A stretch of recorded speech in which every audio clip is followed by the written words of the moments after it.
दाखवत राहिलं तुम्हाला तो कंटाळा येईल. ज्यावेळी एका शेतकऱ्याच्या घरामध्ये जातो, दुसऱ्या शेतकऱ्याच्या घरात जातो, दुःखाची व्याख्याच बदलून जाते. हो, मला माहितीच नव्हतं हे दुःख. नटसम्राट आज जर मला करायला सांगितलं तर मी वेगळ्या पद्धतीनं करेन. माझं नटसम्राटाचं दुःख जे आहे ते 4 भिंतीमधलं आहे, गोंजारलेलं दुःख आहे. आम्ही आमचं सगळंच आयुष्यच आभाळाखाली ठेवलेलं आहे.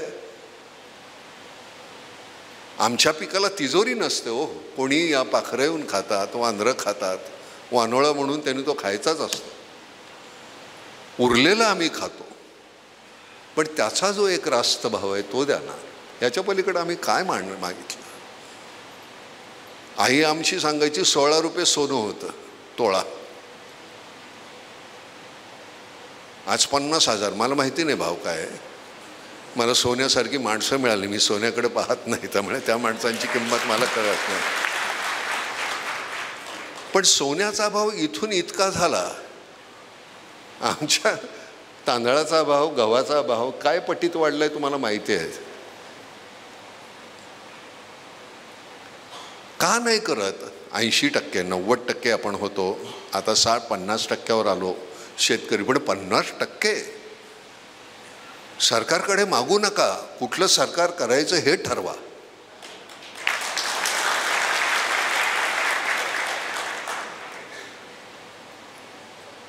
मला राजकारणामध्ये जाता येत नाही, कारण मला आतमध्ये पोटात आहे तेच ओठात येतं. दुसऱ्या दिवशी मला काढतील त्या पक्षातून. महिनाभराने सगळे पक्ष संपलेले असतील, कशाला जायचं तिथं?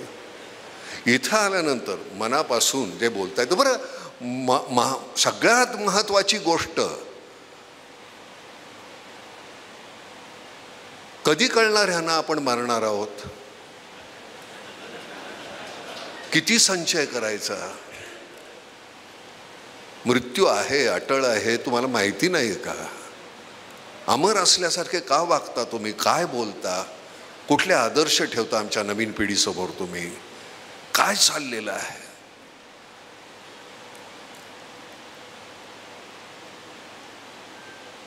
कशाच्या आशेवर आम्ही जगायचं? रोज आम्हाला अन्न देणारा जो आहे त्याची जर तुम्हाला पत्रास नसेल तर मग आम्ही तुमची पत्रास का ठेवायची?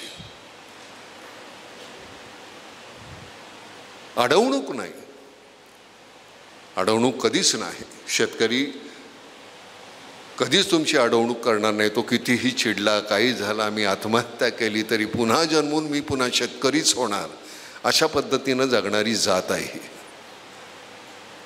पुढचा जन्म कुठला हवा रे? तर मला शेतकऱ्याचा जन्म नको असं कधीच शेतकरी म्हणणार नाही.